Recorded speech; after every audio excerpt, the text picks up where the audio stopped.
Merci de me rejoindre. Bonjour Marc. So good evening, Marc and Jean-Luc. Perhaps just a few words of introduction.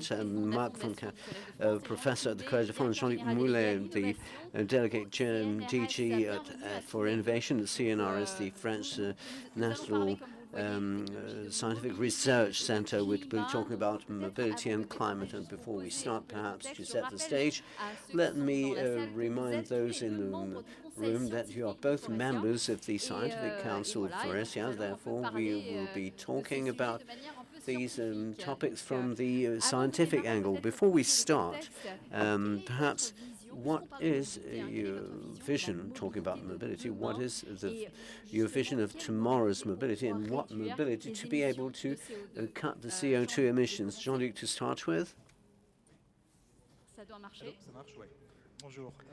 Good afternoon, Jean-Luc Moulet, therefore, working innovation at CNRS. A few words about CNRS. CNRS, you all know, French people know it. We work in all areas of science, mathematics, chemistry, physics, all those things that you do at school that we try to dig into further with our as our mission to push back the frontiers of knowledge and transmit the fruit of our research to society. So we are not here in the field of perspective, but so the vision of mobility for tomorrow is not necessarily for us to answer this question, but we may have some solutions, ideas from a scientific or technological point of view, but we work with our industrial partners to define this vision. The context in which we work is not totally neutral, because globally that is that of climate change, something that we have many scientists working on.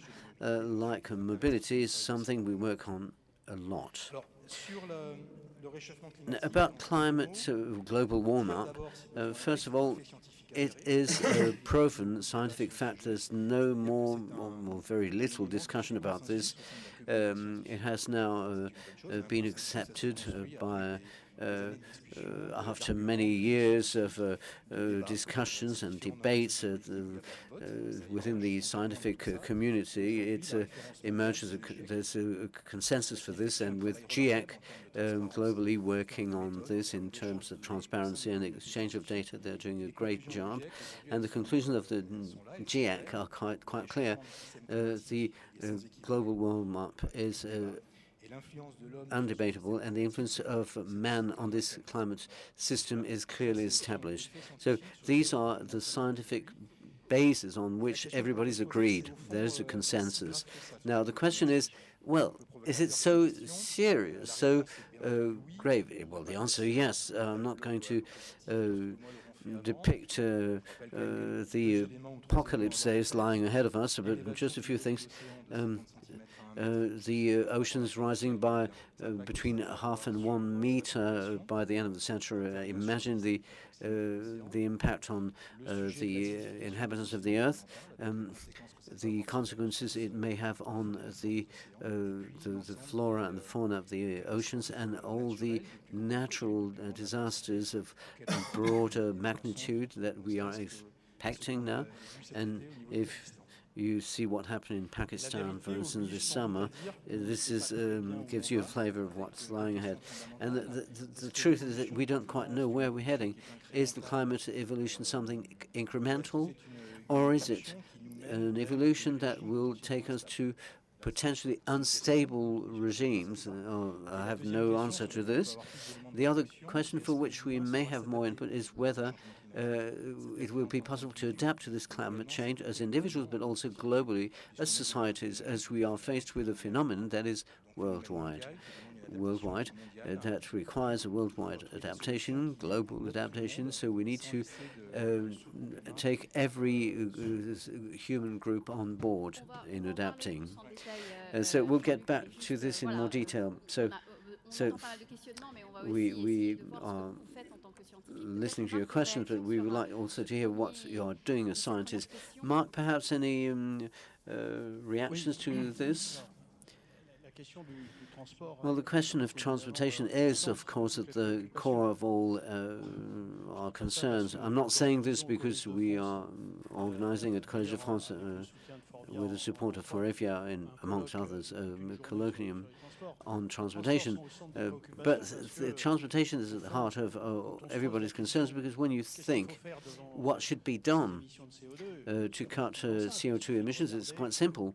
Look at who and what are the major emitters, and transportation is clearly one, and at the European level it's the biggest producer of CO2, so it is a target. Now, we need to be careful, and perhaps this is something to be better shared with the population, is that transportation is not only about private jets, but it's everybody's car.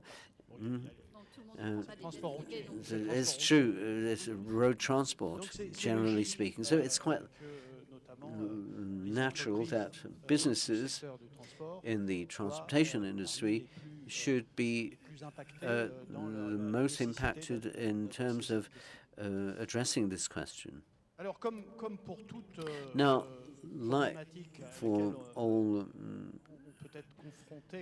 problematic that we would be faced with in reducing CO2 emissions, and this must be said clearly to everybody. There is no miracle solution, no magic wand.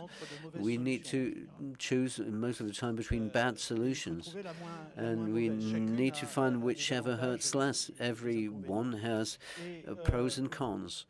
Now, for instance, decarbonation of the transportation sector, clearly, we agree, will result, and already does so today, by replacing fossil fuels by other sources of energy. First and foremost, the electric cars and hydrogen vehicles. Now, this is where we should be heading for. We've heard beautiful presentations on the hydrogen vehicle earlier today. So this is where we should be going. At the same time, again, we need to be clear that when I saw, when there was this announcement that there would be a ban on selling heat engine cars in 2035, everybody said, well, great, super, we will cease to produce CO2. But what's important is the fact that it's a heat or an electric car, it's the energy we put in.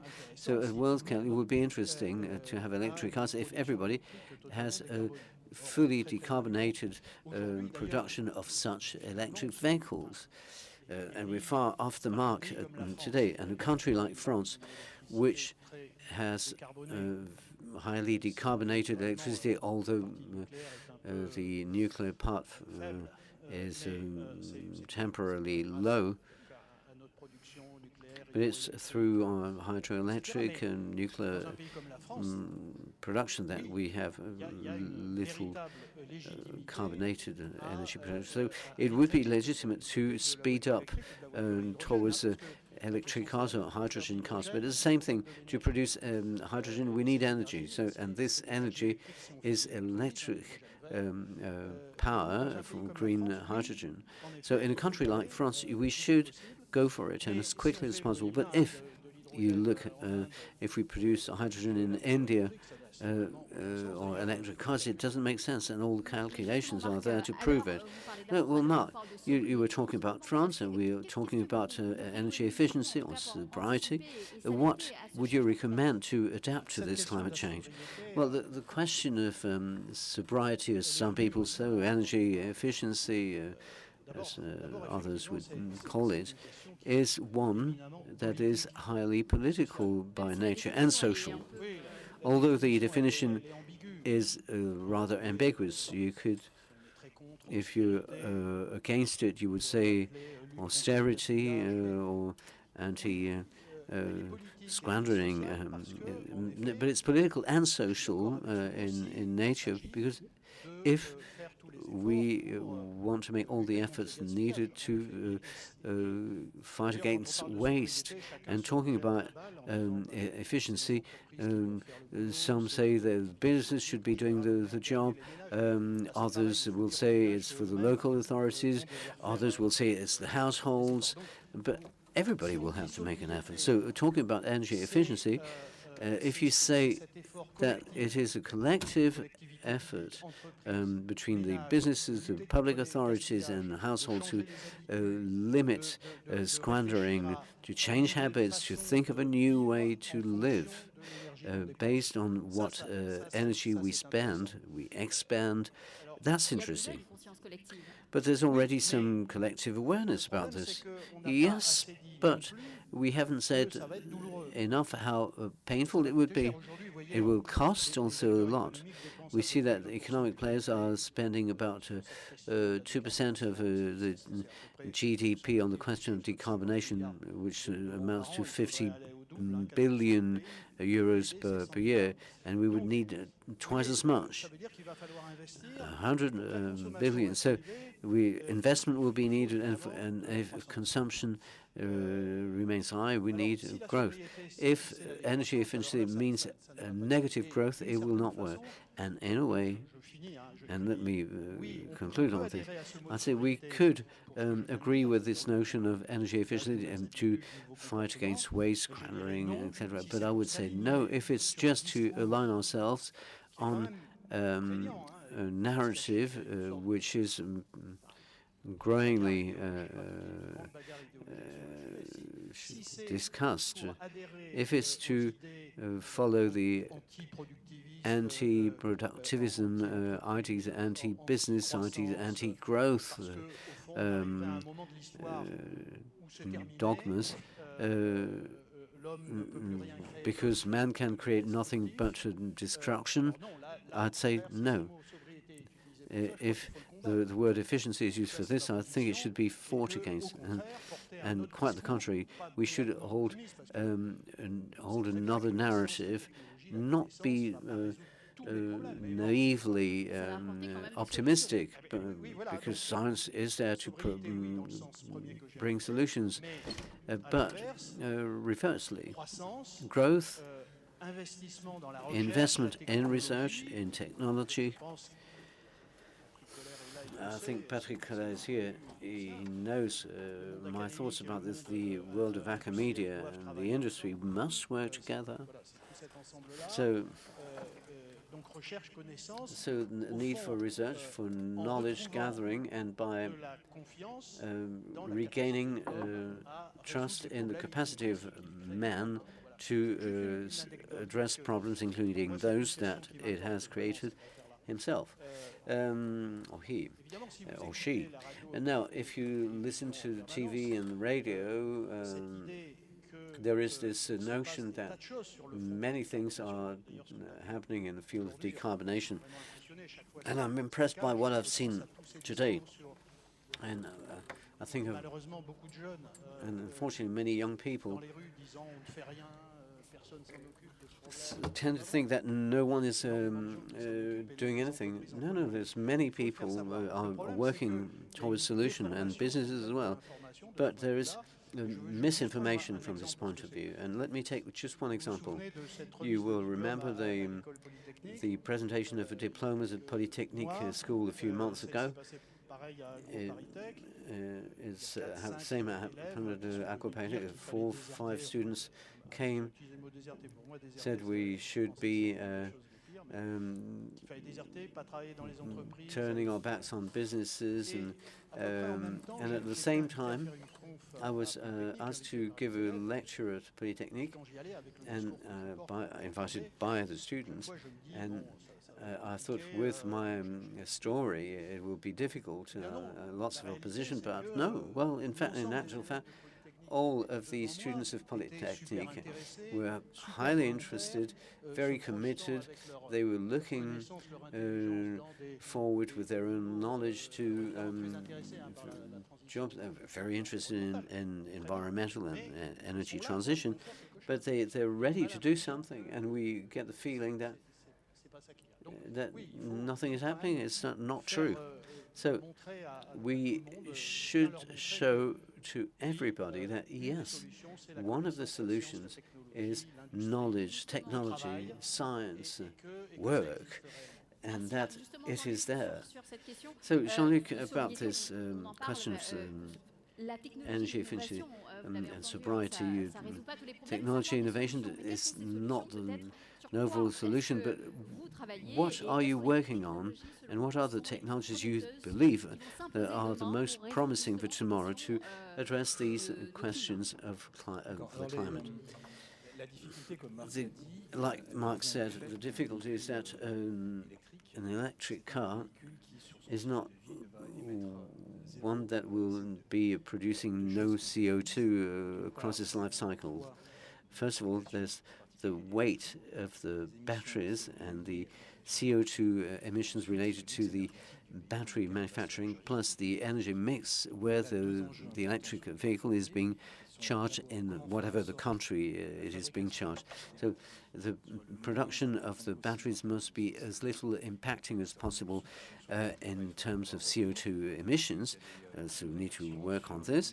And also there's work to be done on the energy mix to see how we can move towards low carbon energies. And we're working on this too. So for the first aspect, this refers back to questions about the batteries and various generations of batteries. You know, these batteries are essentially lithium ion, and this will be the case for the next 5-6 years to come. We're now reaching the third generations of these batteries. We're working on batteries also. Well, the question about lithium ion, we've reached the technological limits because the energy density is around 150 watt per hour per kilogram, is as much as we can expect from this technology today. So based on this, if we are trying to produce more energy for the same mass, for the same weight of a battery, if we want to reduce the energy intensity needed to produce these batteries, in particular for the lithium, which requires quite a lot of energy. We'll be talking about all solid batteries. So in the solid battery, we will replace the liquid by a non-organic solid component, a polymer or ceramic. So this will increase the safety, no flammability risks. We increase the energy intensity, the costs, and the efficiency. So it's a win-win solution. We have an IS2E group working on this at CNRS and also with Arkema. We are thinking of new sustainable materials like fluoride polymers. And so much is being done on batteries. Mark, talking about CO2, you mentioned polymers. Most of the time people think of CO2 as the enemy to be fought, but you look at it as a resource. As a chemist, could you tell us about your work on this, and how can we use CO2 as a resource? Well, thank you for asking this question. But let me, I'll try to be short. But before I answer your question, I have to say something that is essential. That's why most of the time I avoid the word decarbonation. That would give the feeling that one day the planet would be without carbon, which is totally impossible or untrue, because the planet, every one of you, are full of carbon. I'm sorry to say so, you're fully carbonated, because we come from the phenomenon of photosynthesis, and CO2 is a key molecule of what we call life on this planet. Now, having said this, this is not my final answer to your question. The answer is that tomorrow we will need carbon. to believe that societies will be decarbonated and non-carbonated tomorrow is untrue and is misleading people. We will need plastics tomorrow, whether it's a biodegradable, biosourced, it is carbon. Tomorrow, we will need medicines, drugs, solvents. We will need graphite for the electrodes of batteries, perhaps. So we will need carbon. That's a fact. And the question of carbon is not well understood or presented. When we think of the decarbonation of companies, we only think of the energy side of things, but the chemical industry, in fact, the fossil energy is not only a source of energy, it's also a source of carbon. There are tens of thousands of chemical products that are produced and which are most of them will remain useful tomorrow. And without fossil energies, what will be able to do? And as a researcher, that's the question I'm trying to address. It's a question that is rather complicated, and let me give you a few thoughts about this. So let me add one thing before that. In the various 2050 scenarios, part of it is quite easy to tackle, and you may have seen that anytime you speak about energy, people say electricity, nuclear, solar, wind power is electricity, but there's the non-electric part, because electricity is only 25% of all of our energy mix. And even in the scenario where we rise to 50%, which will be a colossal revolution, there will still remain 50% that is non-electric. So it means 500 terawatt per hour that is not electric. So when you have no fossil energy, what do? These are the dead angles of all scenarios. I'm not going to go into more details for this point. The question, what will be the carbon tomorrow? It's a very difficult question. So what do we have in these scenarios to... Well, they will usually speak about biomass, biofuel, etc. Can we produce 500 terawatt per hour with the biomass in France? It'll be difficult.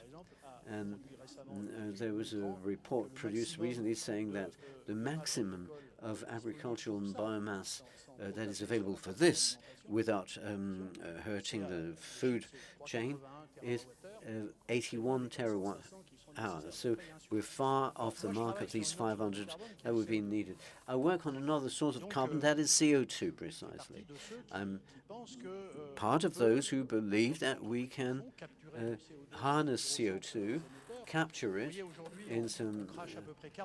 we reject about 40 gigatons of CO2 every 20 go in the atmosphere and 20 that are retrieved, but we increase by 20 gigatons per year. We have computed that about 10% of these emissions are generated by the major centers of like iron, steel, cement, etc. 4 gigatons. It's quite a lot already if we could harness this. So companies like Total Energy are working on the capture of this CO2, Siemens, others. So what we suggest is working on how to use the CO2 rather than sequestration or capture of it. So what I'm working on in my lab is try to use electricity, preferably renewable solar energy, that we put in electrolyzers that we developed within the lab in partnership with startups and major companies. And with companies such as Total Energy, Veolia, to convert the CO2 into something useful. For instance, what we can do today, and that's quite a good thing, is to transform the CO2 into ethylene. ethylene, of course, you will all know about this at Forvia. Forvia, because it's the chemical component that is most produced on the planet, 200 million tons, and is the precursors of most polymers, in particular polyethylene. So this is something we can do by electrochemical means. The question you will ask is, where do we stand? Is it something within 1 year or more? No, the answer is no, of course. And if you look at a company like TotalEnergies that is working seriously with us, they're aiming to have production plants in 2035. It's not for tomorrow, and they started 5 years ago. But there are other molecules that we can produce, like alcohols in particular. So by electrochemical means, we can turn CO2 into ethanol or methanol.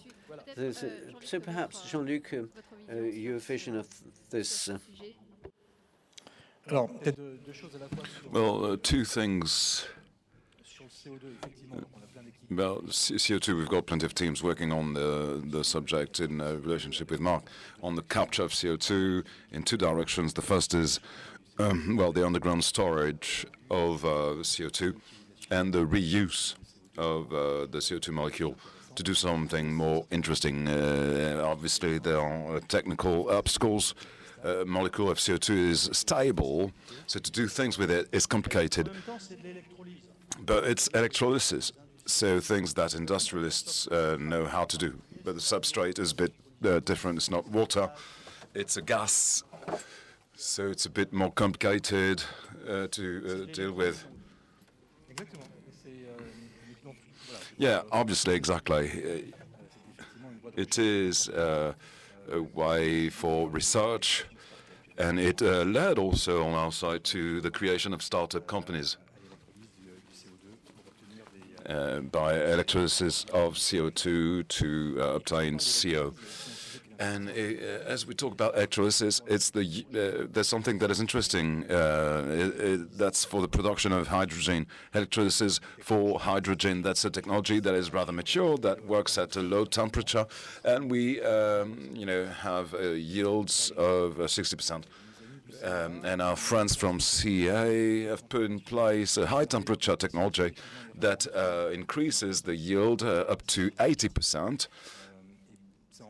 And it's got the interest of not having to use platinum as a catalyzer. So it's an interesting technology, but it suffers an issue that is an alteration. A quick alteration. And so the teams of CNRS projected themselves. So we keep the principle of electrolysis with ceramic, trying to work on electrolysis at protonic conduction. So we keep the same type of efficiency with less energy, and we obtain the same results with a life duration that is higher. Because we multiply by 10 the life cycle of electrolyzers.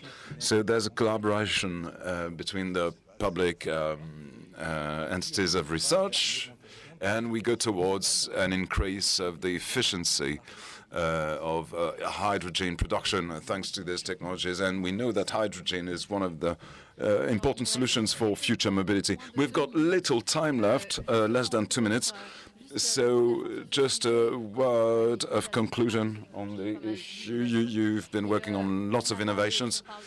We talk about decarbonation, but you've talked also about using CO2.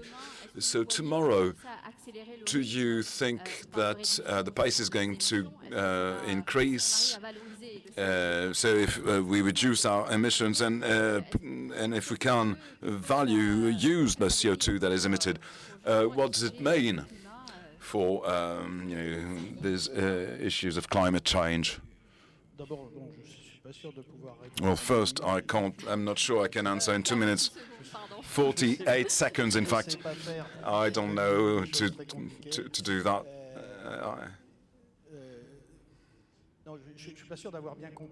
I'm not sure I've understood your question.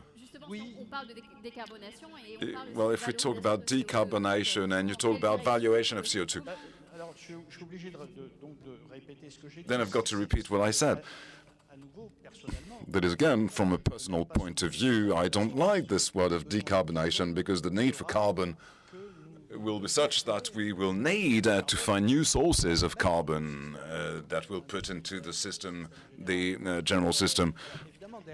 So obviously it involves another question that is not only to find new sources of carbon that are difficult, from which it is difficult to extract carbon, that is biomass, for example.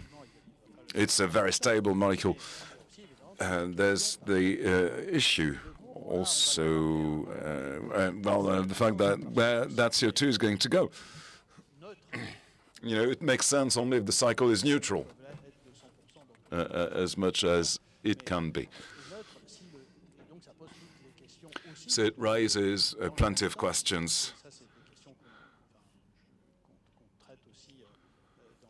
And those are questions that we deal with Forvia. Those are questions of recovery and recycling. So basically, your question allowed me to introduce this notion.